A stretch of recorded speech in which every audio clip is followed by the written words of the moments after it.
योऽन्तः प्रविश्य मम वाचम् इमां प्रसूप्ताम्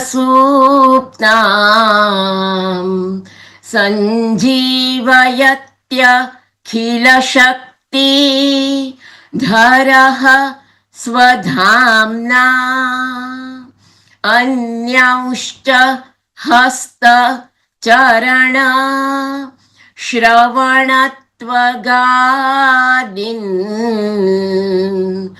प्राणान्नमो भगवते पुरुषाय तुभ्यम् प्राणान्नमो भगवते पुरुषाय तुभ्यम्। पुराण प्रज्ञा प्रतिष्ठानम् इति भारतराष्ट्रस्य सुप्रतिष्ठितया संस्थया समायोजिते अस्मिन् ज्ञानानुष्ठाने ज़ूम माध्यमद्वारा समुपस्थिताः सरस्वती समाराधन व्यसनिनः विद्वांसः विदुष्यः भ्रातरः भगिन्यश्च बृहत्साम तथा साम्नां गायत्री छन्दसामहं मासानां मार्गशीर्षोऽहं ऋतूनां कुसुमाकरः। हमारे देश की 6 ऋतुओं में से वसंत ऋतु रासेश्वर, रसेश्वर, व्रजेश्वर, योगेश्वर भगवान श्री कृष्ण की विभूति है। वसंत ऋतु के इस पावन और रमणीय अवसर में ग्रंथ कौस्तुभ व ग्रंथ रत्न श्रीमद् भागवत जी के विषय में संवाद करना हम सभी गुणीजनों के लिए परम सौभाग्य है। हमारे पुराण विषयक इस व्याख्यान श्रेणी को अत्यंत आनंद पर्व, आत्यंतिक सुख प्राप्ति पर्व, आत्म प्रक्षालन पर्व तथा आत्मदर्शन पर्व कहने में कोई अतिशयोक्ति नहीं होगी। श्रीमद् भागवत पुराणे किंचित प्रास्ताविकम्। श्रीमद् भागवतं नाम भारतवर्षस्य प्राचीनतमायाः ज्ञानपरम्परायाः शीर्षस्थस्य युगप्रवर्तकस्य परिणतप्रज्ञ महाकवि वेदव्यासस्य दिव्याद्भुतायाः सर्जकप्रतिभायाः चरमा परमा च अभिव्यक्तिः। अनेन कविना श्रीमद् भागवतस्य रचना द्वारा भारतवर्षस्य वाङ् विचार भूम्यै अमरत्वस्य प्रदानं कृतम् इति आनन्दोस्य गौरवस्य च विषयः अस्ति। नैकानां युगानां प्रमुखानाम् आख्यानानां संकलनं संग्रथनं च कृत्वा भगवतः कृष्णस्य आदर्श चरित्र गाथां धर्म दर्शन इतिहास संस्कृतिः ज्ञान महात्म्येन सह संयुज्य विपुल कलेवरस्य दार्शनिक साहित्यिक गौरवपूर्णस्य ग्रंथ रचना कृता। श्रीमद् भागवतं तु पुराण साहित्यस्य मुकुटमणिः वर्तते। रस समृद्धि शैल्यां रसेश्वर श्रीकृष्णस्य विविधानां लीलानां प्रतिपादनम् अत्र अभिव्यज्यते। श्रीमद् भागवतं पुराण विद्यायाः महार्णवम् अस्ति। मर्मज्ञ विद्वांसः अपि भागवतस्य गूढार्थम् अवगन्तुं वा आत्मसात् कर्तुम् असमर्थाः। यथा अधुनैव मान्यैः श्री राजेश जोशी महावर्यैः सम्यक् एव उक्तं विद्यावतां भागवते परीक्षा इति। भागवतस्थानां गहनार्थानां सुखबोधाय प्राचीनकालात् विविधानां भाष्यग्रन्थानां वाटिकाग्रन्थानां रचना जाता। विद्यावतां भागवते परीक्षा इति समुचितम् एव उक्तं टीकाकारैः। व्याकरणशास्त्रस्य समर्थपण्डितेन बोपदेव महाभागेन कथितम् अस्ति यत् श्रोतारः शौनको व्यासः परीक्षित च उत्तमाः क्रमात् वक्तारोपि तथा सूतो नारदः शुक इत्यमी। अधुना अहं भगवतः श्रीकृष्णस्य लीलाकथायाः रससेवनं तु संसारसिन्धुतरणाय उत्तमं साधनम् अस्ति इति श्री शुकदेवः परीक्षितं कथयति यत् संसारसिन्धुमतिदुस्तरमुत्तितीर्षोर्नान्यः प्लवो भगवतः पुरुषोत्तमस्य लीलाकथा रसनिषेवणमन्तरेण पुंसो भवेद् विविध दुःखदवार्द्रितस्य। श्रीमद्भागवत पुराणे सर्ववेदांत सारो निरूपितः यथा निम्नगानां गंगाश्रेष्ठा, देवानाम् अच्युतः, वैष्णवानां शंभुः तथा पुराणानाम् इदं पुराणं सर्वश्रेष्ठम् अस्ति। श्रीमद्भागवतं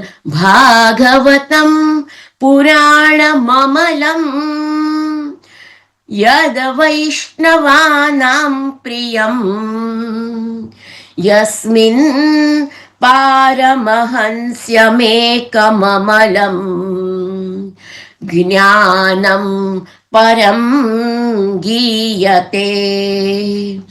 तत्र ज्ञान विराग भक्ति सहितम् नैष्कर्म्यमाविष्कृतम् तच्छृण्वन् विपठन् विचारणपरो भक्त्या विमुच्येत् नरः।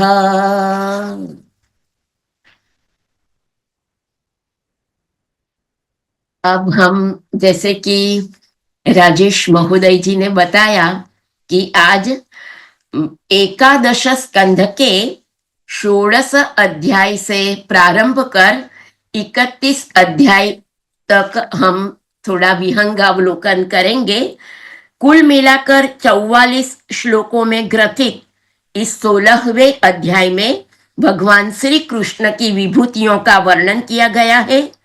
विभूति शब्द की व्युत्पत्ति विशेषेण भूति ही अर्थात विशेष रूप से आविर्भाव होना है। विभूति शब्द का अर्थ श्री शंकराचार्य जी तथा श्री तिलक जी ने विस्तार ऐसा किया है, रामानुजाचार्य जी ने ऐश्वर्य और डॉक्टर राधा कृष्णन जी ने महिमा ऐसा किया है। भागवत पुराण से पूर्व श्रीमद् भगवत गीता में महाभारत के अनुशासन पर्व में तथा अनुगीता श्रीमद् भगवत गीता में तथा अनुगीता अश्वमेधिक पर्व, इसमें इन तीनों ग्रंथों में इस प्रकार का वर्णन किया गया है। यहाँ भागवत पुराण जी में अध्याय के प्रारंभ में प्रश्न का मर्म समझने वालों में शिरोमणि श्री उद्धव जी 5 श्लोकों द्वारा भगवान श्री कृष्ण को प्रश्न करते हैं। उद्धव जी ने कहा, त्वं ब्रह्म परमं साक्षाद अनाद्यंतम अपावृतम। हे भगवान, आप स्वयं पर ब्रह्म है, न आपका आदि है और न अंत, आप आवरण रहित अद्वितीय तत्व है। तो आप पृथ्वी, स्वर्ग, पाताल तथा दिशा विदिशाओं में आपके प्रभाव से युक्त जो जो भी विभूतियां है, आप कृपा करके मुझसे उनका वर्णन कीजिए। उत्तर में भगवान श्री कृष्ण जी बताते हैं, हे प्रिय उद्धव, तुम प्रश्न का मर्म समझने वालों में शिरोमणि हो, मूर्धन्य हो। जिस समय कुरुक्षेत्र में कौरव पांडवों का युद्ध छिड़ा हुआ था, उस समय शत्रुओं से युद्ध के लिए तत्पर अर्जुन ने मुझसे यही प्रश्न किया था। अर्जुन के मन में ऐसी धारणा हुई थी कि कुटुंबियों को मारना और सो भी राज्य के लिए बहुत ही निंदनीय कर्म है। भगवत गीता में ठीक ऐसे ही अर्जुन की बात है, कुलक्षये प्रणश्यन्ति कुलधर्मा सनातनाः धर्मे नष्टे कुलम कृत्स्नम अधर्मो भी भवत्युत अधर्मा भी भवात् कृष्ण प्रदुष्यन्ति कुलस्त्रियः स्त्रीसु दुष्टासु वार्ष्णेय जायते वर्ण संकरः। द्वितीय अध्याय में भी गुरु न हत्वा ही महानुभावान श्रेयो भोक्तुम भैक्ष्यमपीह लोके, इस बात से हम सब अवगत हैं। अर्जुन के मन में ऐसी धारणा हुई कि कुटुंबियों को मारना और सो भी राज्य के लिए बहुत ही निंदनीय अधर्म है। साधारण पुरुषों के समान वह यह सोच रहा था कि मैं मारने वाला हूं और ये सब मरने वाले हैं। यह सोचकर वह युद्ध से परास्त हो गया और बाद में उसकी जो विनंती है उद्धव जी की, उनके प्रत्युत्तर में भगवान श्री कृष्ण जी कहते हैं, मैं संक्षिप्त में स्थाली पुलाक न्याय से थोड़ी थोड़ी विभूतियां के बारे में बताऊंगी कि भगवान कहते हैं, हिरण्य गर्भो वेदानाम मंत्राणाम प्रणव त्रिवृत अक्षराणाम अकारोस्मि। तो मैं अक्षरों में अकार और छंदों में त्रिपदा गायत्री हूँ। समस्त देवताओं में इंद्र, 8 वसुओं में अग्नि, 12 आदित्यों में विष्णु और 11 रुद्रों में नील लोहित नाम का रुद्र हूँ। मैं ब्रह्मर्षियों में भृगु, राजर्षियों में मनु, देवर्षियों में नारद और गौओं में कामधेनु हूँ। मैं अश्वों में उच्चैः श्रवा, धातुओं में सोना, दंडधारियों में यम और सर्पों में वासुकी हूँ। हे निष्पाप उद्धव जी, मैं नागराजों में शेषनाग, सिंह और दाढ़ वाले प्राणियों में उनका राजा सिंह, आश्रमों में सन्यास और वर्णों में ब्राह्मण हूँ। मैं तीर्थ और नदियों में गंगा, जलाशयों में समुद्र, अस्त्र शस्त्रों में धनुष तथा धनुर्धरों में त्रिपुरारी शंकर हूँ। विजय के इच्छुकों में रहने वाला मैं मंत्र, नीति, बल हूँ। कौशलों में आत्मा और अनात्मा का विवेक रूप कौशल तथा ख्यातिवादों में विकल्प हूँ। ख्यातिवाद की चर्चा श्री शंकराचार्य जी ने बहुत विस्तार से की है। अख्याति, अन्यथा ख्याति, शून्य ख्याति, असत ख्याति और अनिर्वचनीय ख्याति।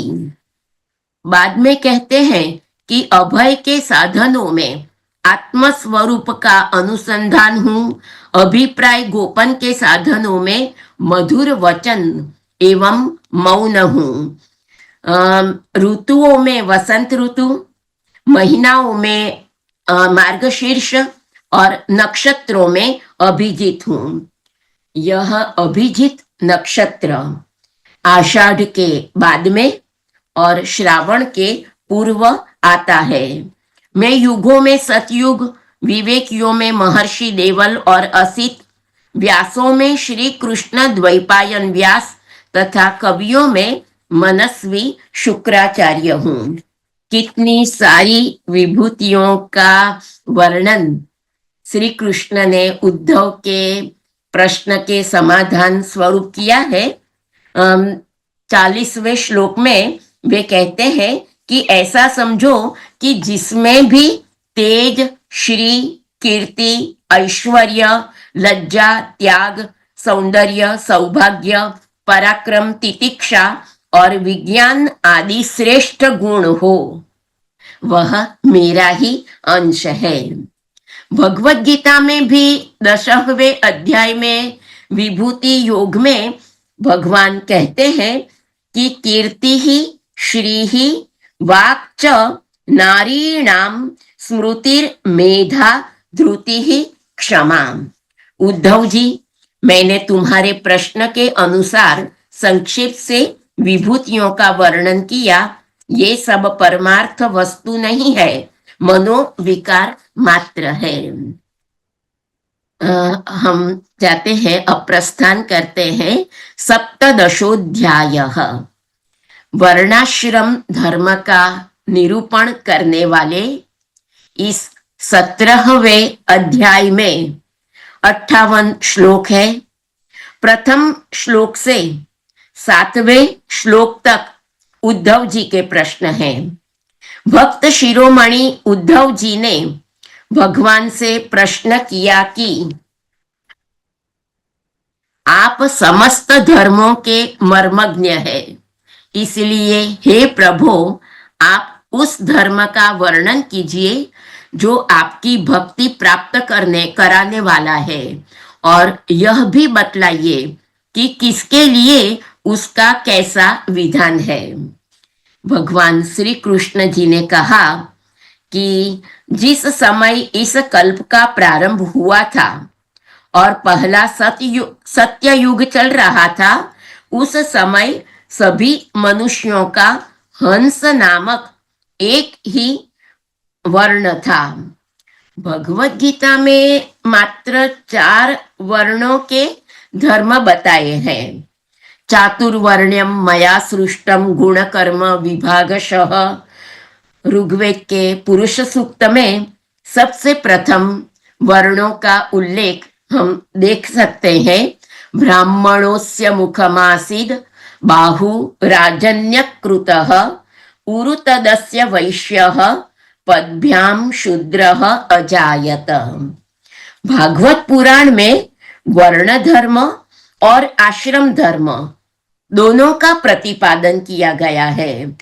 वर्ण धर्म समाज के आध्यात्मिक विकास के लिए है, जबकि आश्रम धर्म व्यक्ति के आध्यात्मिक विकास के लिए है। तो श्री कृष्ण जी बताते हैं कि शम, दम, तपस्या, पवित्रता, संतोष, क्षमाशीलता, सीधापन, मेरी भक्ति, दया और सत्य, ये ब्राह्मण वर्ण के स्वभाव है।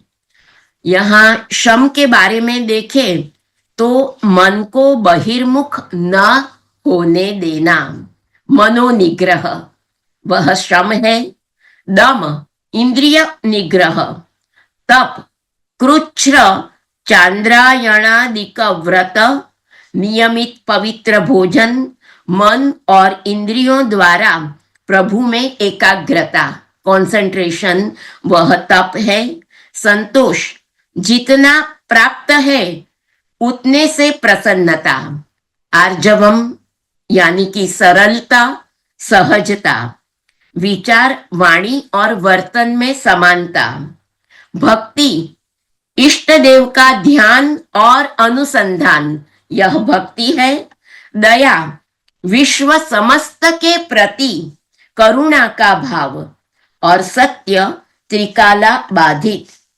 तो यहाँ हम देखते हैं कि श्लोक 22 से अध्याय की समाप्ति पर्यंत ब्रह्मचर्याश्रमी और गृहस्थाश्रमी के लिए जो करना चाहिए, जो श्रेयस्कर है और जो वर्ज्य है, हेय है, इसका मार्गदर्शन श्री कृष्ण ने उद्धव जी को और हम सबको संसार के सभी मनुष्यों को दिया है। मैं इस अध्याय की समाप्ति करना चाहूंगी और अष्टादशोध्याय 18वें अध्याय के प्रति हम प्रस्थान करेंगे। 18वें अध्याय में कुल 48 श्लोकों में वानप्रस्थ धर्म और सन्यासी के धर्मों का निरूपण किया गया है।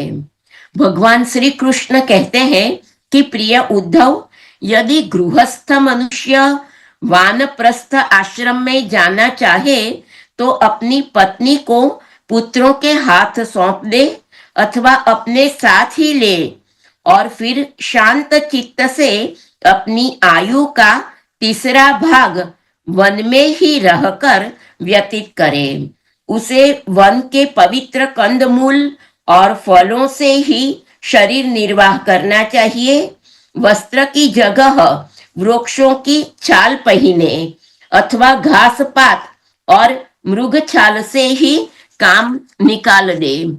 पंचाग्नि तपे, ग्रीष्म ऋतु में वह पंचाग्नि तपे, वर्षा ऋतु में खुले मैदान में रहकर वर्षा की बौछार सहे, जाड़े के दिनों में गले तक जल में डूबा रहे। इस प्रकार घोर तपस्यामय जीवन व्यतीत करे। कंदमूलों को केवल आग में भूनकर खा ले अथवा समयानुसार पके हुए फल आदि के द्वारा ही काम चला ले।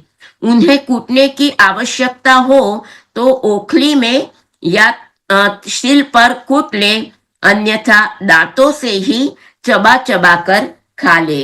इस प्रकार की खूब सारी बातें उन्होंने की है। सन्यासी की भी बात की है, संन्यस्त धर्म की। और 18वां अध्याय वहां पूर्ण होता है। मैं जल्दी जल्दी से 31 अध्याय तक में पहुंचना है हमें सबे। खूब लंबी यात्रा है हमारी, इसलिए थोड़ा मंडूक प्लूति जैसा मेरा आचरण है, क्षमा कीजिएगा। अथ 19विंशोऽध्यायः भक्ति, ज्ञान और यम नियमादि साधनों का वर्णन। इस 19वें अध्याय में कुल मिलाकर 45 श्लोक संख्या है। यहाँ भक्ति, ज्ञान और यम नियम आदि साधनों का वर्णन किया गया है। श्रीमद् भागवत महात्म्य में कहा गया है कि सकल भुवन मध्ये निर्धनास्तेऽपि धन्या निवसति हृदि येषां श्रीहरेर्भक्तिरेका हरिरपि निजलोकं सर्वथातो विहाय प्रविशति हृदि तेषां भक्तिसूत्रोपनद्धः सकल भुवन माही निर्धनो तेय धन्या वसत हृदय जैनी एक भक्ति हरिनी हरिपण निज लोक त्यागिने पूर्ण रूपे हृदय रहत तेना भक्ति तंतु थी बद्ध। हम सब जानते हैं कि भक्ति शब्द भज धातु भज सेवायाम पर से भक्ति शब्द की निष्पत्ति सुविदित है। शांडिल्य सूत्र में भक्ति की व्याख्या सा परानुरक्ति ही ईश्वरे, ईश्वर के प्रति निरतिशय प्रेम, ऐसा किया गया है। दुर्लभम भारते जन्म, भारत देश की पावन भूमि में जन्म प्राप्त करना अत्यंत दुर्लभ माना गया है। भागवत पुराण के पंचम स्कंध में अहो अमीशाम किमकारी शोभनम प्रसन्न एषां स्विदऊत स्वयं हरिः यैर्जन्म लब्धं नृषु भारताजिरे मुकुंद सेवौपैकं स्पृहाहीनः। वैदिक देव वरुण के सूक्तों में उत्कृष्ट प्रकार की भक्ति के दर्शन होते हैं। वशिष्ठ जब कहते हैं कि उतस्वया तन्वा संवदे कदानु अंतर वरुणे भुवानी किम मे हव्यम अहरुणानो जुषेत कदा मृळिकम सुमना अभिख्यम, तब भक्ति की पराकाष्ठा के दर्शन होते हैं। भागवत जी में नवधा भक्ति का वर्णन किया गया है। श्रवणम कीर्तनम विष्णोः स्मरणम पाद सेवनम अर्चनम वंदनम दास्यम सख्यम आत्मनिवेदनम। स्वामी गंगेश्वरानंद जी का नाम हमारे पूरे भारतवर्ष में बहुत प्रख्यात है। उनके मतानुसार नवधा भक्ति के बीज वेद मंत्रों में उपलब्ध हैं। प्रथम जो श्रवण भक्ति है, इंद्रस्यनुवीर्याणि प्रवोचम अथवा तो विष्णोर्नुकम वीर्याणि प्रवोचम, इसमें श्रवण भक्ति। गायन्ति त्वाम गायत्रिणः, उसमें कीर्तन भक्ति। भर्गो देवस्य धीमहि, इस विधान में स्मरण भक्ति। पदम देवस्य मीळहुषो, ऋग्वेद के अष्टम मंडल का मंत्र है ये। पदम देवस्य मीळहुषो, उसमें पाद सेवन भक्ति। बाद में अर्कम अर्चन्तु कारवः में अर्चन भक्ति। सीते वंदा महेत्वा, ऋग्वेद के चतुर्थ मंडल का ये मंत्र है 57 के सूक्त में, उसमें वंदन भक्ति। सर्वम तदिंद्र ते वशे में दास्य भक्ति। देवानाम सख्यम उपसेदिमा वयम, इस मंत्र में सख्य भक्ति। उत वात पितासी न उत भ्रातो, उसमें आत्म निवेदन भक्ति के दर्शन होते हैं।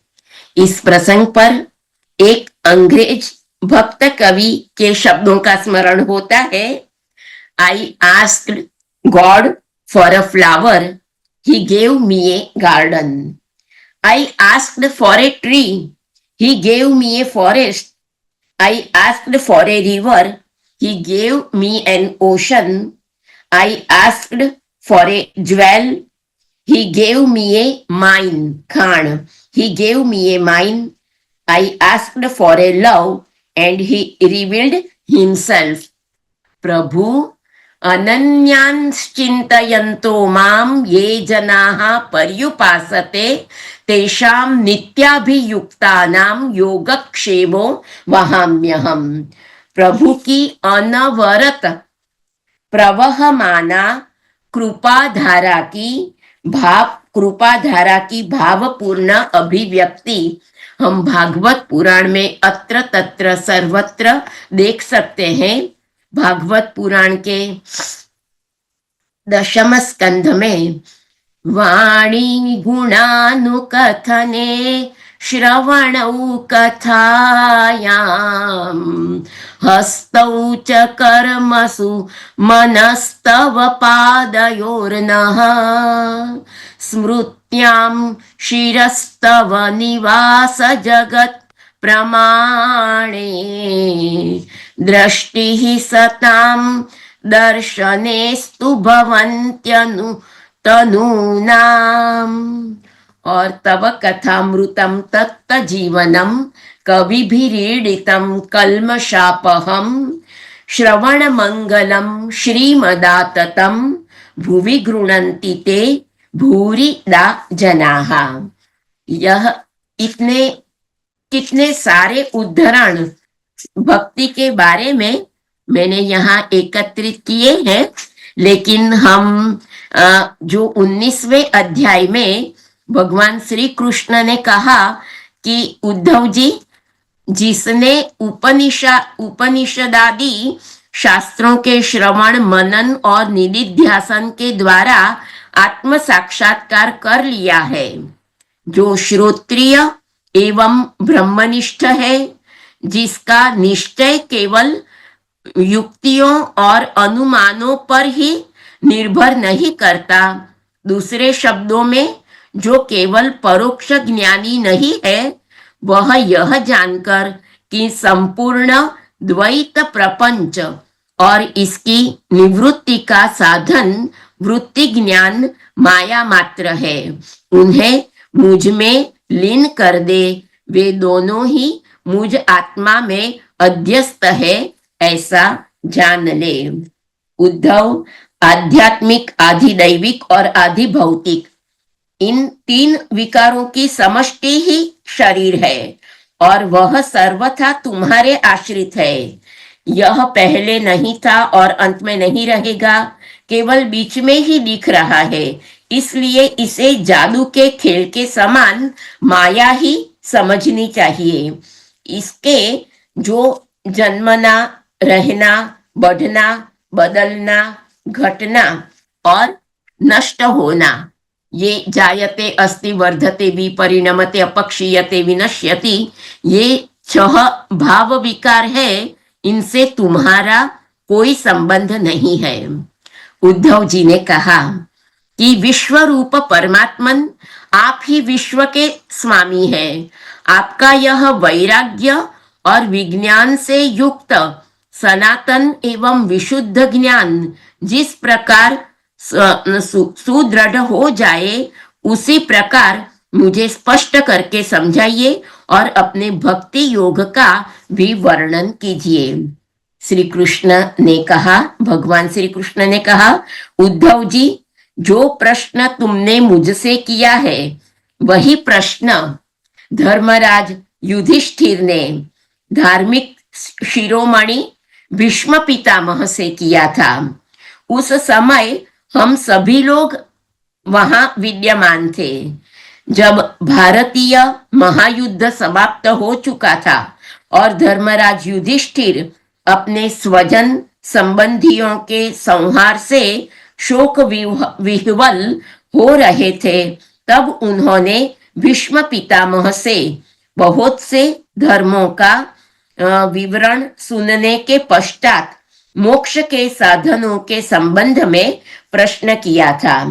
श्रद्धा और भक्ति भावों से पूर्ण बात, बहुत सी सारी बातें बताते हैं उद्धव जी को, और हम जल्दी से 20वें अध्याय के प्रति प्रस्थान करते हैं। कुल 37 श्लोकों में उपनिबद्ध इस 20वें इस 20वें अध्याय में ज्ञान योग, कर्म योग और भक्ति योग की मीमांसा प्रस्तुत की गई है। इससे पूर्व अध्यायों की भांति शुरुआत में 5 श्लोकों में उद्धव जी के प्रश्न है और अध्याय की समाप्ति पर्यंत भगवान श्री कृष्ण का उत्तर व मार्गदर्शन है। इस अध्याय में ज्ञान, कर्म और भक्ति का त्रिवेणी संगम हमें देखने को मिलता है। भगवान श्री कृष्ण ने कहा, प्रिय उद्धव, मैंने ही वेदों में एवं अन्यत्र भी मनुष्यों का कल्याण करने के लिए अधिकारी भेद से 3 प्रकार के योगों का उपदेश किया है। वे हैं ज्ञान, कर्म और भक्ति। मनुष्य के परम कल्याण के लिए इनके अतिरिक्त और कोई उपाय नहीं है। उद्धव जी, जो लोग कर्मों तथा उनके फलों से विरक्त हो गए हैं और उनका त्याग कर चुके हैं, वे ज्ञान योग के अधिकारी हैं। इसके विपरीत जिनके चित्त में कर्मों और उनके फलों से वैराग्य नहीं हुआ है, उनमें दुख बुद्धि नहीं हुई है, वे सकाम व्यक्ति कर्म योग के अधिकारी है। जो पुरुष न तो अत्यंत विरक्त है और न अत्यंत आसक्त ही है तथा किसी पूर्व जन्म के शुभ कर्म से सौभाग्यवश मेरी लीला कथा आदि में उसकी श्रद्धा हो गई है, वह भक्ति योग का अधिकारी है। उसे भक्ति योग द्वारा ही सिद्धि मिल सकती है। एक विंशोध्याय गुण दोष की व्यवस्था का स्वरूप और रहस्य इस अध्याय में 21वें अध्याय में 42 श्लोकों में उद्घाटित किया गया है। गुण दोष व्यवस्था का स्वरूप और रहस्य। इस अध्याय में भी हम स्थाली पुलाकर न्याय से एक दो श्लोकों का चयन कर लेते हैं। भगवान कहते हैं कि उद्धव जी, विषयों में कहीं भी गुणों का आरोप करने से उस वस्तु के प्रति आसक्ति हो जाती है। आसक्ति होने से उसे अपने पास रखने की कामना हो जाती है और इस कामना की पूर्ति में किसी प्रकार की बाधा पड़ने पर लोगों में परस्पर कलह होने लगता है। कलह से असह्य क्रोध की उत्पत्ति होती है और क्रोध के समय अपने हित अहित का बोध नहीं रहता, अज्ञान छा जाता है। इस अज्ञान से शीघ्र ही मनुष्य की कार्य का निर्णय करने वाली व्यापक चेतना शक्ति लुप्त हो जाती है। इस प्रसंग पर हमें श्रीमद् भगवद गीता के द्वितीय अध्याय के 2 श्लोकों का स्मरण होता है। स्थित प्रज्ञ के लक्षणों की चर्चा करते समय भगवान श्री कृष्ण ने कहा, ध्यायतो विषयान् पुंसः संगस्तेषुपजायते संगात् संजायते कामः कामात् क्रोधोऽभिजायते क्रोधाद् भवति सम्मोहः सम्मोहात् स्मृतिविभ्रमः स्मृतिभ्रंशात् बुद्धिनाशो बुद्धिनाशात् प्रणश्यति। अर्थ बहुत सुविदित है, इसलिए उसके अर्थ में हम नहीं जाते। और 22वें 22वें अध्याय में 60 श्लोकों में तत्वों की संख्या और पुरुष प्रकृति विवेक की मीमांसा की गई है। शुरुआत में उद्धव जी ने प्रश्न किया कि ऋषियों ने तत्वों की संख्या कितनी बतलाई है। आपने तो अभी यानी कि 19वें अध्याय में 9, 11, 5 और 3 अर्थात कुल मिलाकर 28 तत्व गिनाए हैं।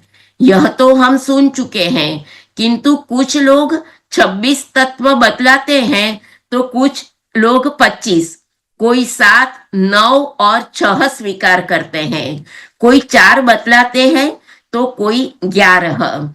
इसी प्रकार किन्हीं किन्हीं ऋषि मुनियों के मत में उनकी संख्या 17 है, कोई 16 और कोई 13 बताते हैं। हे सनातन श्री कृष्ण, ऋषि मुनि इतनी भिन्न संख्याएं किस अभिप्राय से बतलाते हैं? आप कृपा करके मुझे बताइए। भगवान कहते हैं कि उद्धव जी, जिन लोगों ने 26 संख्या स्वीकार की है वे ऐसा कहते हैं कि जीव अनादिकाल से अविद्या से ग्रस्त हो रहा है। वह स्वयं अपने आप को नहीं जान सकता। उसे आत्मज्ञान कराने के लिए किसी अन्य सर्वज्ञ की आवश्यकता है। तीनों गुणों की प्रकृतिर गुण साम्यम वैर प्रकृतेर्नात्मनो गुणाः सत्वम रजस्तम इति स्थिति उत्पत्ति हेतवः। तीनों गुणों की साम्यावस्था ही प्रकृति है। इसीलिए सत्व रज आदि गुण आत्मा के नहीं प्रकृति के ही हैं। इन्हीं के द्वारा जगत की उत्पत्ति स्थिति और प्रलय हुआ करते हैं। इसीलिए ज्ञान आत्मा का गुण नहीं प्रकृति का ही गुण सिद्ध होता है। इस प्रसंग में सत्व गुण ही ज्ञान है, रजोगुण ही कर्म है और तमोगुण ही अज्ञान कहा गया है। उद्धव जी ने कहा, श्याम सुंदर, यद्यपि स्वरूपतः प्रकृति और पुरुष दोनों एक दूसरे से सर्वथा भिन्न है, तथापि वे आपस में इतने धुल मिल गए हैं कि साधारणतः उनका भेद नहीं जान पड़ता। प्रकृति में पुरुष और पुरुष में प्रकृति अभिन्न से प्रतीत होते हैं। इनकी भिन्नता स्पष्ट कैसे हो? प्रत्युत्तर में श्री कृष्ण जी ने भगवान जी ने बताया कि हे उद्धव जी, प्रकृति और पुरुष, शरीर और आत्मा, इन दोनों में अत्यंत भेद है। इस प्राकृत जगत में जन्म मरण एवं वृद्धि ह्रास आदि विकार लगे ही रहते हैं। दूसरी भी खूब सारी विस्तृत चर्चा हम इस अध्याय में देखते हैं। उद्धव जी कहते हैं कि भगवान, आप समस्त वक्ताओं के शिरोमणि है। मैं इस दुर्जनों से किए गए तिरस्कार को अपने मन में अत्यंत असह्य समझता हूँ। अतः जैसे मैं इसको समझ सकूं, आपका उपदेश जीवन में धारण कर सकूं, वैसे हमें बतलाइए। विश्वात्मन, जो आपके भागवत धर्म के आचरण में प्रेम पूर्वक संलग्न है, जिन्होंने आपके चरण कमलों का ही आश्रय ले लिया है, उन शांत पुरुषों के अतिरिक्त बड़े बड़े विद्वानों के लिए भी दुष्टों के द्वारा किया हुआ तिरस्कार सह लेना अत्यंत कठिन है, क्योंकि प्रकृति अत्यंत बलवती है। अब हम त्रयोविंशोऽध्यायः 23वें अध्याय के प्रति प्रस्थान करते हैं। कुल 62 श्लोकों में भगवान श्री कृष्ण ने एक तितिक्षु मीन्स सहनशील ब्राह्मण का इतिहास प्रदर्शित किया है। आदरणीय श्री राजेश भाई को मैं वंदन करती हूँ और कहना चाहूंगी कि महोदय जी, यह मैं पिछले 7 दिनों से जब आपने आदेश किया था इस अध्यायों के बारे में, तब से उद्धव जी जैसे श्री कृष्ण जी तो हम सबके हृदय में विराजमान है ही सदाकाल, लेकिन उद्धव जी के प्रति इतना अहोभाव मेरे हृदय में स्थापित हुआ है। देवगुरु बृहस्पति के शिष्य और उद्धव जी और कृष्ण के बीच जो संवाद है, वह देखकर श्रीमद् भगवत गीता में अर्जुन और श्री कृष्ण, उनके बीच जैसा जो सुहृद भाव यहाँ भी हम देख सकते हैं। एक तितिक्षु ब्राह्मण के इतिहास में हम देखते हैं कि सुखदेव जी पहले कहते हैं कि परीक्षित, वास्तव में भगवान की लीला कथा ही श्रवण करने योग्य है। वे ही प्रेम और मुक्ति के दाता है।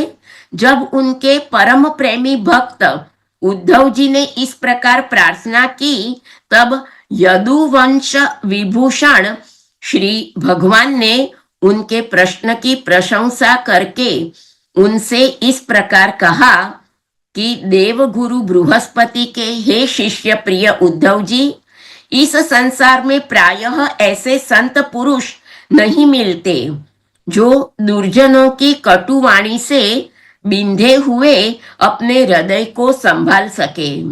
मनुष्य का हृदय मर्म भेदी बाणों से बिंधने पर भी उतनी पीड़ा का अनुभव नहीं करता जितनी पीड़ा उसे दुष्ट जनों के मर्मांतक एवं कठोर वाग्बाण पहुंचाते हैं। उद्धव जी, इस विषय में महात्मा लोग एक बड़ा पवित्र प्राचीन इतिहास कहा करते हैं। मैं वही तुम्हें सुनाऊंगा, तुम मन लगाकर उसे सुनो। एक भिक्षुक को दुष्टों ने बहुत सताया था। उस समय भी उसने अपना धैर्य न छोड़ा और उसे अपने पूर्व जन्म के कर्मों का फल समझकर कुछ अपने मानसिक उद्गार प्रकट किए थे। इतिहास इस प्रकार है, प्राचीन समय की बात है। उज्जैन में एक ब्राह्मण रहता था। उसने खेती व्यापार आदि करके बहुत सी धन संपत्ति इकट्ठी कर ली थी। वह बहुत ही कृपण, कामी और लोभी था। क्रोध तो उसे बातों बातों में आ जाया करता था।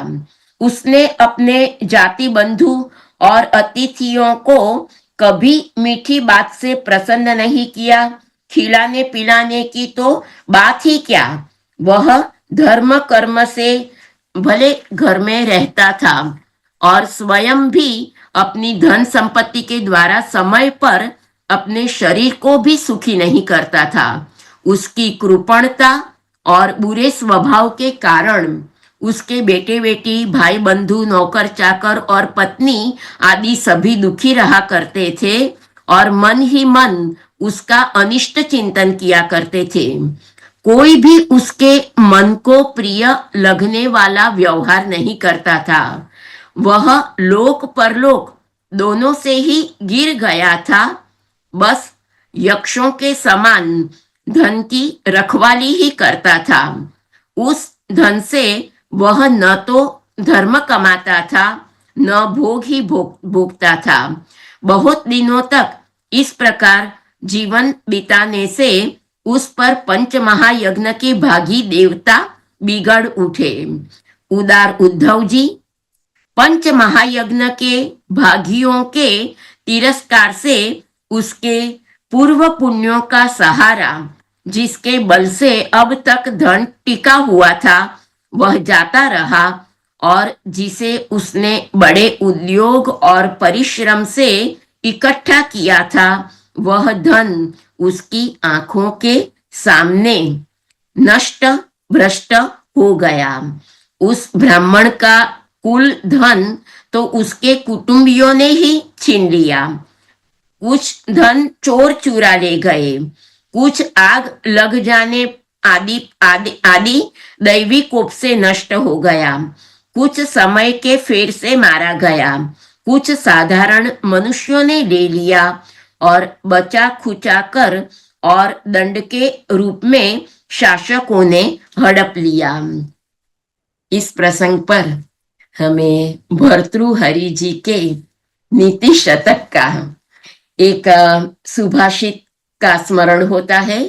दानम भोगो नाशस तिस्रो गतयो भवन्ति वित्तस्य, यो न ददाति न भुंक्ते तस्य तृतीया गतिर भवति।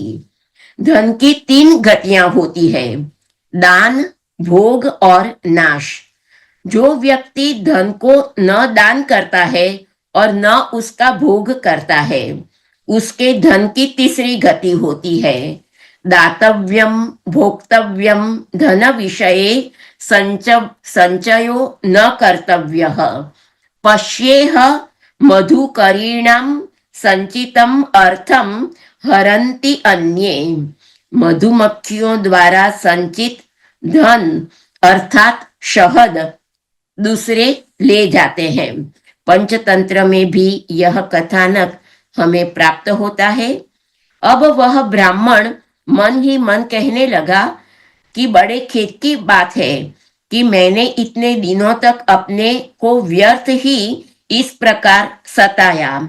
जिस धन के लिए मैंने सर तोड़ परिश्रम किया वह न तो धर्म कर्म में लगा और न तो मेरे सुख भोग के काम आया। प्रायः देखा जाता है कि कृपण पुरुषों को धन से कभी सुख नहीं मिलता। इस लोक में तो वे धन कमाने और रक्षा के ही चिंता में जलते रहते हैं और मरने पर धर्म न करने से कारण नरक में जाते हैं। जैसे थोड़ा सा भी कोढ़ सर्वांग सुंदर स्वरूप को बिगाड़ देता है, वैसे ही तनिक सा भी लोभ कभी किसी व्यक्ति को ये सुखी नहीं कर पाता। और कितने भी सारे ये ब्राह्मण की उक्तियां हैं। भगवान श्री कृष्ण कहते हैं, उद्धव जी, उस उज्जैन निवासी ब्राह्मण ने मन ही मन इस प्रकार निश्चय करके मैं और मेरे पन की गांठ खोल दी। इसके बाद वह शांत होकर सन्यासी हो गया। अब उसके चित्त में किसी भी स्थान, वस्तु या व्यक्ति के प्रति आसक्ति न रही। उसने अपने मन, इंद्रिय और प्राणों को वश में कर लिया। वह पृथ्वी पर स्वच्छंद रूप से विचरने लगा। वह भिक्षा के लिए नगर और गांवों में जाता अवश्य था, परंतु इस प्रकार जाता था कि कोई उसे पहचान न पाता था। वह भिक्षुक अवधूत बहुत बूढ़ा हो गया था। दुष्ट उसे देखते ही टूट पड़ते और तरह तरह से उसका तिरस्कार और उसे तंग करते थे। कितनी भी इससे भी ज्यादा बातें यह तितिक्षु ब्राह्मण के इतिहास में पाई जाती है। लेकिन अब हम चतुर्विंशोध्याय 24वें अध्याय के प्रति प्रस्थान करते हैं। 24वें अध्याय में कुल 29 श्लोक है और यहाँ सांख्य योग की चर्चा की गई है। हम हमारे महाविद्यालयों में ईश्वर कृष्ण रचित सांख्यकारिका का अध्यापन कराते व्यक्त यह सब बातें हमें पता चलती है। पंचविंशोध्याय, उसमें तीनों गुणों की, सत्व, रजस और तमस, इन तीनों गुणों की वृत्तियों का निरूपण किया गया है। कुल 36 श्लोकों में इन तीनों गुणों की वृत्तियों का विवरण करते हुए भगवान कहते हैं कि सत्व गुण की वृत्तियां है शम यानी कि मन संयम, दम इंद्रिय निग्रह, तितिक्षा सहिष्णुता, विवेक तप सत्य दया स्मृति संतोष त्याग, विषयों के प्रति अनिच्छा श्रद्धा लज्जा आत्मरति दान विनय और सरलता आदि। रजोगुण की वृत्तियां है इच्छा प्रयत्न घमंड तृष्णा यानी कि असंतोष, ऐठ या अकड़, देवताओं से धन आदि की याचना, भेद बुद्धि, विषय भोग, युद्धादि के लिए मद जनित उत्साह, अपने यश में प्रेम, हास्य पराक्रम और हठ पूर्वक उद्योग करना आदि। तमोगुण की वृत्तियां है क्रोध यानी कि असहिष्णुता, लोभ, मिथ्या भाषण, हिंसा, याचना, पाखंड, श्रम, कलह, शोक, मोह, विषाद, दीनता, निद्रा, आशा, भय और अकर्मण्यता आदि। इस प्रकार क्रम से सत्वगुण, रजोगुण और तमोगुण की अधिकांश वृत्तियों का पृथक पृथक वर्णन इस अध्याय में हमें प्राप्त होता है।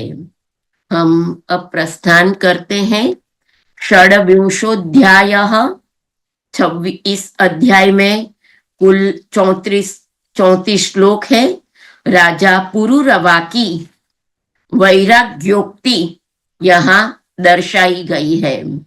भगवान श्री कृष्ण कहते हैं कि उद्धव जी, यह मनुष्य शरीर मेरे स्वरूप ज्ञान की प्राप्ति का, यानी कि मेरी प्राप्ति का मुख्य साधन है।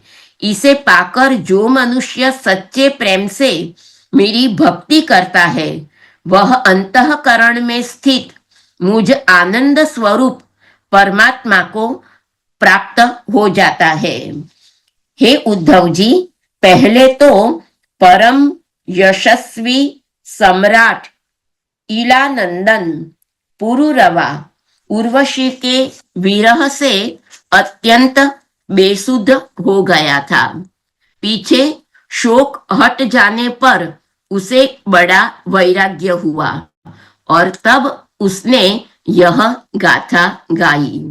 नरदेव शिरोमणि चक्रवर्ती सम्राट होने पर भी निष्ठुर हृदया उर्वशी द्वारा परित्यक्त पुरुरवा के हृदय में सच्ची समझ और ज्ञानोदय होते ही भगवान का साक्षात्कार होता है।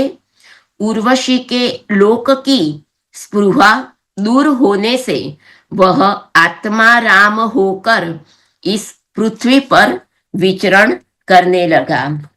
खूब विस्तृत रूप से यह ऐल गीत और पुरुरवा की जो उक्तियां है, इसकी चर्चा भगवान ने की है।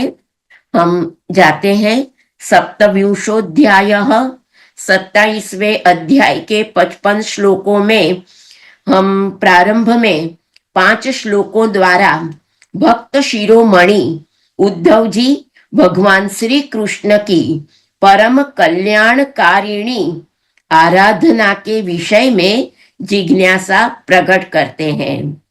वे कहते हैं कि भक्त वत्सल श्री कृष्ण, जिस क्रिया योग का आश्रय लेकर जो भक्तजन जिस प्रकार से, जिस उद्देश्य से आपकी अर्चा पूजा करते हैं, आप अपने उस आराधन स्वरूप क्रिया योग का वर्णन कीजिए।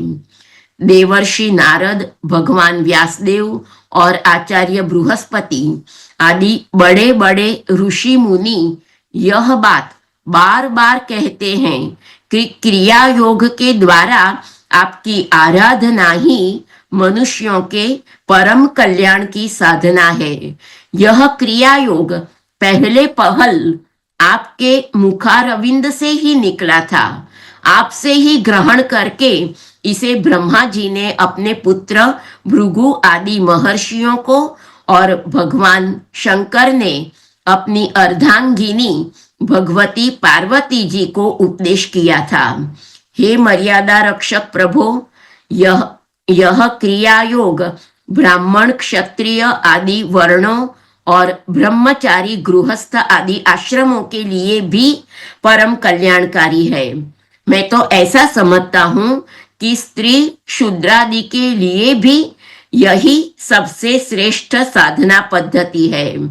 कमल नयन श्याम सुंदर, आप शंकर आदि जगदीश्वरों के भी ईश्वर हैं और मैं आपके चरणों का प्रेमी भक्त हूँ। आप कृपा करके मुझे यह कर्म बंधन से मुक्त करने वाली विधि बताइए। उद्धव जी की इस जिज्ञासा का समाधान करते हुए प्रभु क्रिया योग व पूजा विधि का विस्तृत पूजन विधि का निरूपण करते हैं। पूजन सामग्री का हवन सामग्री द्वारा आहुति अर्पण करने बाद अपने इष्ट मंत्र से अथवा ओम नमो नारायणाय के अष्टाक्षर मंत्र से तथा पुरुष सूक्त के 16 मंत्रों द्वारा हवन करना चाहिए। इष्ट देव की सेवा में पुष्पांजलि और सुगंधित तांबुल आदि का मुखवास समर्पण, प्रेमोन्मत्त होकर योगेश्वर की लीलाओं का गान, श्रवण, वर्णन, अभिनय आदि द्वारा प्रभु का अनुग्रह प्राप्त करना चाहिए। और बाद में अपना वक्तव्य आगे भी वे जारी रखते हैं और बताते हैं कि जो निष्काम भाव से मेरी पूजा करता है उसे मेरा भक्ति योग प्राप्त हो जाता है। प्रतिष्ठया सार्वभौमं सद्मना भुवनत्रयं पूजादीना ब्रह्मलोकं त्रिभिर्मत् साम्यताम् इयात् मामेव नैरपेक्षेण भक्ति योगेन विन्दति भक्ति योगम स लभते एवं यह पूजयेत माम। जो निष्काम भाव से मेरी पूजा करता है उसे मेरा भक्ति योग प्राप्त हो जाता है और उस निरपेक्ष भक्ति योग के द्वारा वह स्वयं मुझे प्राप्त कर लेता है। अब हम प्रस्थान करते हैं। अष्टाविंशोऽध्यायः। 28वें अध्याय के कुल 44 श्लोकों में परमार्थ निरूपण और संक्षिप्त ज्ञान योग की चर्चा की गई है। भगवान कहते हैं कि हम भगवान की उक्तियां भी बहुत सी चलती है, लेकिन कहते हैं कि जैसे सूर्य उदय होकर मनुष्यों के नेत्रों के सामने से अंधकार का पर्दा हटा देते हैं, किसी नई वस्तु का निर्माण नहीं करते, वैसे ही मेरे स्वरूप का दृढ़ अपरोक्ष ज्ञान पुरुष के बुद्धिगत अज्ञान का आवरण नष्ट कर देता है। वह इदम रूप से किसी वस्तु का अनुभव नहीं कराता। उद्धव जी, आत्मा नित्य अपरोक्ष है, उसकी प्राप्ति नहीं करनी पड़ती। वह स्वयं प्रकाश है, उसमें अज्ञान आदि किसी प्रकार के विकार नहीं है। वह जन्म रहित है, अर्थात कभी किसी प्रकार भी वृत्ति में आरूढ़ नहीं होता, इसलिए अप्रमेय है। कितनी सारी बातें यहाँ पर प्रस्तुत है, लेकिन हम 29वाध्यायः इसमें प्रस्थान करते हैं। कुल 49 श्लोकों में ग्रथित इस 29वें अध्याय में भागवत धर्मों का निरूपण किया गया है। उद्धव जी ने कहा कि अच्युत, जो अपना मन वश में नहीं कर सका है, उसके लिए आपकी बतलाई हुई इस योग साधना को तो मैं बहुत ही कठिन समझता हूं। अतः अब आप कोई ऐसा सरल और सुगम साधन बतलाइए जिससे मनुष्य अनायास ही परम पद प्राप्त कर सके। हे कमल नयन, आप जानते ही हैं कि अधिकांश योगी जब अपने मन को एकाग्र करने लगते हैं तब वे बार बार चेष्टा करने पर भी सफल न होने के कारण हार मान लेते हैं, पराजय मान लेते हैं और उसे वश में न कर पाने के कारण दुखी हो जाते हैं।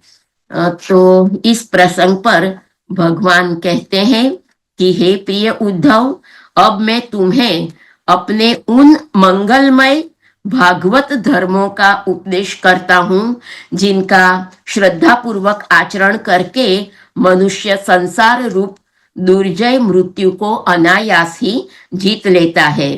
उद्धव जी, मेरे भक्त को चाहिए कि अपने सारे कर्म मेरे लिए ही करे। कुर्यात् सर्वाणि कर्माणि मदर्थम शनकैः स्मरन् मय्यर्पित मनोचित्तो मद्धर्मात् मनोरतिः। मेरे भक्त साधुजन जिन पवित्र स्थानों में निवास करते हो उन्हीं में रहे, और देवता, असुर अथवा मनुष्यों में जो मेरे अनन्य भक्त हो उनके आचरणों का अनुसरण करे। पर्व के अवसरों पर सबके साथ मिलकर अथवा अकेला ही नृत्य, गान, वाद्य आदि महाराजोचित ठाठ बाट से मेरी यात्रा आदि के महोत्सव करें। शुद्ध अंतःकरण पुरुष आकाश के समान बाहर और भीतर परिपूर्ण एवं आवरण शून्य मुझ परमात्मा को ही समस्त प्राणियों और अपने हृदय में स्थित देखे। और भी सारी बातें भगवान ने बताई है। मेरी प्राप्ति के जितने साधन है उनमें मैं तो सबसे श्रेष्ठ साधन यही समझता हूँ कि समस्त प्राणियों और पदार्थों में मन, वाणी और शरीर की समस्त वृत्तियों से मेरी ही भावना की जाए। उद्धव जी, यही मेरा अपना भागवत धर्म है। इसको एक बार आरंभ कर देने के बाद फिर किसी प्रकार की विघ्न बाधा से इसमें रत्ती भर भी अंतर नहीं पड़ता, क्योंकि यह धर्म निष्काम है और स्वयं मैंने ही इसे निर्गुण होने के कारण सर्वोत्तम निश्चय किया है। भागवत धर्म में किसी प्रकार की त्रुटि पड़नी तो दूर रही, यदि इस धर्म का साधक भय, शोक आदि के अवसर पर होने वाली भावना और रोने, पिटने, भागने जैसा निरर्थक कर्म भी निष्काम भाव से मुझे समर्पित कर दे, तो वे भी मेरी प्रसन्नता के कारण धर्म बन जाते हैं। विवेकियों के विवेक और चतुरों की चतुराई की पराकाष्ठा इसी में है कि वे इस विनाशी और शरीर के द्वारा मुझ अविनाशी एवं सत्य तत्व को प्राप्त कर ले। और इससे भी ज्यादा भागवत धर्म इस अध्याय में प्रस्तुत किए गए हैं। भगवान श्री कृष्ण ने कहा, उद्धव जी, अब तुम मेरी आज्ञा से बदरी वन में चले जाओ। वह मेरा ही आश्रम है। वहां मेरे चरण कमलों के धोवन, गंगा जल का स्नान पान के द्वारा सेवन करके तुम पवित्र हो जाओगे। श्री सुखदेव जी कहते हैं कि परीक्षित, भगवान श्री कृष्ण के स्वरूप का ज्ञान संसार के भेद भ्रम को छिन्न भिन्न कर देता है। जब उन्होंने स्वयं उद्धव जी को ऐसा उपदेश किया तो उन्होंने उनकी परिक्रमा की और उनके चरणों पर सिर रख दिया। इसमें संदेह नहीं कि उद्धव जी संयोग वियोग से होने वाले सुख दुख के जोड़े से परे थे, क्योंकि वे भगवान के निर्द्वंद्व चरणों की शरण ले चुके थे। फिर भी वहां से चलते समय उनका चित्त प्रेमावेश से भर गया। उन्होंने अपने नेत्रों की झरती हुई अश्रुधारा से भगवान के चरण कमलों को भिगो दिया। हे परीक्षित, भगवान के प्रति प्रेम करके उसका त्याग करना संभव नहीं है। उन्हीं के वियोग की कल्पना से उद्धव जी कातर हो गए, डर गए उनका त्याग करने में समर्थ न हुए, बार बार विह्वल होकर मूर्छित होने लगे। कुछ समय के बाद उन्होंने भगवान श्री कृष्ण के चरणों की पादुकाएं अपने सिर पर रख ली और बार बार भगवान के चरणों में प्रणाम करके वहां से प्रस्थान किया। भगवान के परम प्रेमी भक्त उद्धव जी हृदय में उनकी दिव्य छवि धारण किए बद्रिकाश्रम पहुंचे और वहां उन्होंने तपोमय जीवन व्यतीत करके जगत के एकमात्र हितैषी भगवान श्री कृष्ण के उपदेशानुसार उनकी स्वरूप भूत परम गति प्राप्त की। भगवान शंकर आदि योगेश्वर भी सच्चिदानंद स्वरूप भगवान श्री कृष्ण के चरणों की सेवा किया करते हैं। उन्होंने स्वयं श्रीमुख से अपने परम प्रेमी भक्त उद्धव के लिए इस ज्ञानामृत का वितरण किया। यह ज्ञानामृत आनंद महासागर का सार है। जो श्रद्धा के साथ इसका सेवन करता है वह तो मुक्त तो हो ही जाता है, उसके संग से सारा जगत भी मुक्त हो जाता है। हे परीक्षित, जैसे भौरा विभिन्न पुष्पों से उनका सार सार मधु संग्रह कर लेता है, वैसे ही स्वयं वेदों को प्रकाशित करने वाले भगवान श्री कृष्ण ने भक्तों को संसार से मुक्त करने के लिए यह ज्ञान और विज्ञान का सार निकाला है। उन्हीं ने जरा रोगादि भय की निवृत्ति के लिए क्षीर समुद्र से अमृत भी निकाला था तथा इन्हें क्रमशः अपने निवृत्ति मार्गी और प्रवृत्ति मार्गी भक्तों को पिलाया। वे ही पुरुषोत्तम भगवान श्री कृष्ण सारे जगत के मूल कारण है। हम सब उनके चरणों में नमन करते हैं, प्रणाम करते हैं। हम 30वें अध्याय के प्रति जल्दी से प्रस्थान करते हैं। राजेश महोदय जी, कृपया समय 10 ही मिनट में 15 मिनट में मैं समाप्त करना चाहती हूँ। 30वें अध्याय में आप श्री का है, प्रेम से आप न्याय दीजिए, हम आनंद ले रहे हैं। अच्छा, धन्यवाद। 30वें अध्याय में कुल 50 श्लोक है और इसमें यदुकुल का संहार दर्शाया गया है। द्वारिका नगरी में आकाश, पृथ्वी और अंतरिक्ष में हो रहे बड़े बड़े भयंकर उत्पातों को देखकर भगवान श्री कृष्ण ने सुधर्मा सभा में उपस्थित सभी यदुवंशियों को प्रभास क्षेत्र में चले जाने की सलाह दी। दैववशात वहां उन्होंने मैरेयक नाम की मदिरा का पान किया।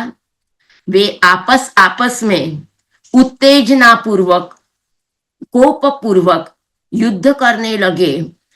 कोपवशात उन्होंने एरका नाम की घास, जो ऋषि मुनियों के शाप के कारण उत्पन्न हुए लोहमय मूसल के चूरे से उत्पन्न है, वह एरका नाम की घास से एक दूसरे पर प्रहार किया। ब्रह्मशाप से ग्रस्त घास के प्रहार से सबका संहार हुआ। बलराम जी ने आत्मा को आत्म स्वरूप में स्थिर कर देह त्याग कर लिया।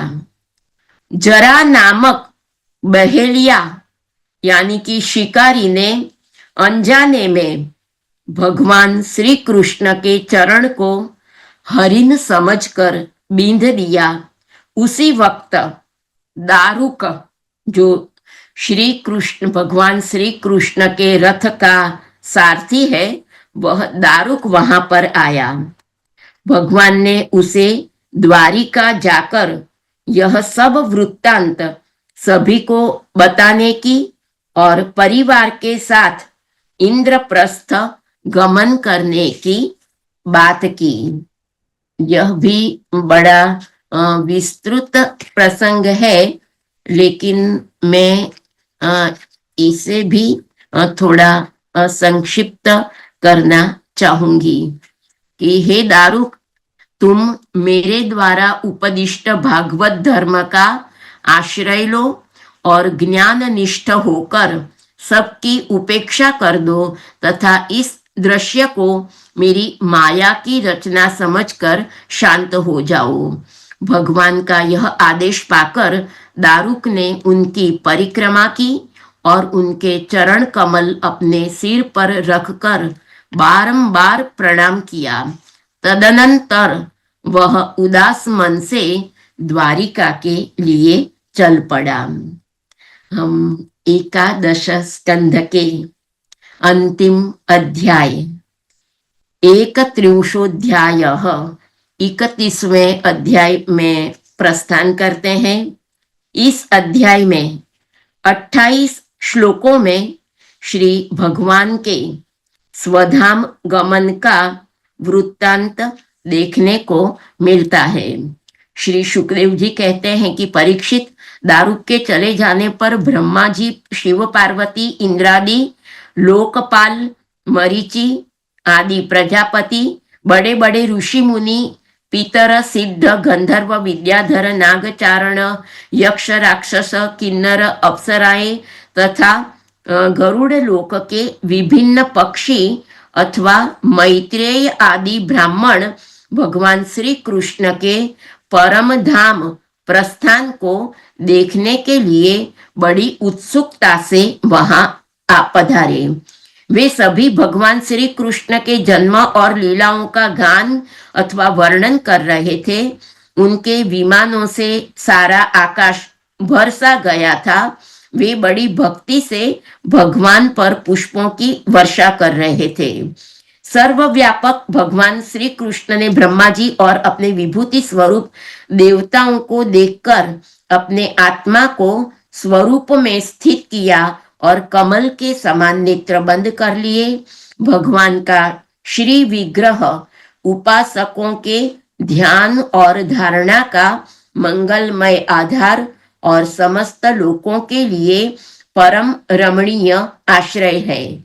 इसलिए उन्होंने योगियों के समान अग्नि देवता संबंधी योग धारणा के द्वारा उसको जलाया नहीं। वे सशरीर अपने धाम में चले गए। उस समय स्वर्ग में नगारे बजने लगे और आकाश से पुष्पों की वर्षा होने लगी। भगवान श्री कृष्ण के पीछे पीछे इस लोक से सत्य, धर्म, धैर्य, कीर्ति आदि भी चल गए। भगवान श्री कृष्ण की गति मन और वाणी के परे है। 18 से 20 के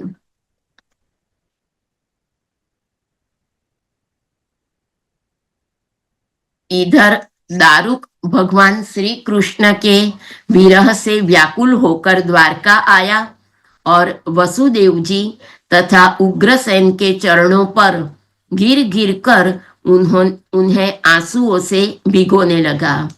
हे परीक्षित, उसने अपने को संभाल कर यदुवंशियों के विनाश का पूरा पूरा विवरण कह सुनाया।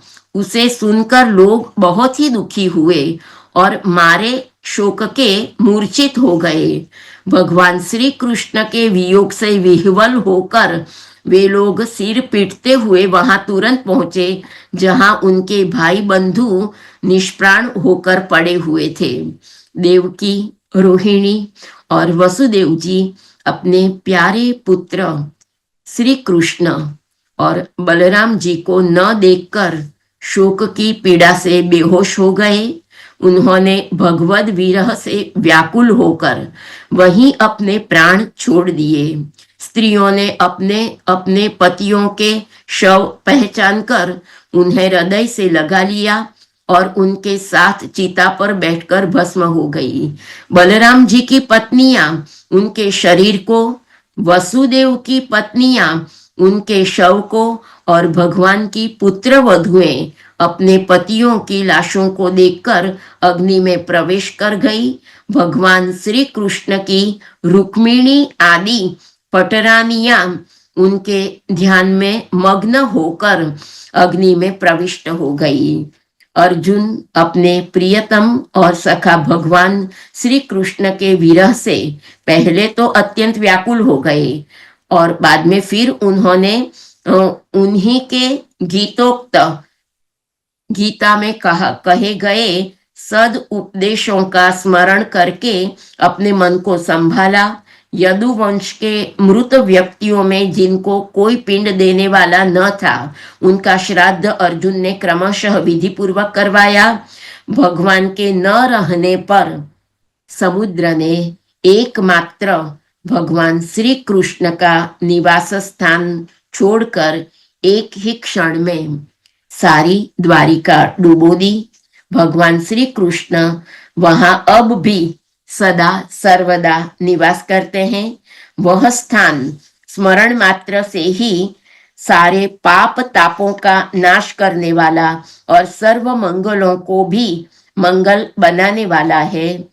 पिंडदान के अनंतर बची खुची स्त्रियों, बच्चों और बूढ़ों को लेकर अर्जुन इंद्रप्रस्थ पधारे।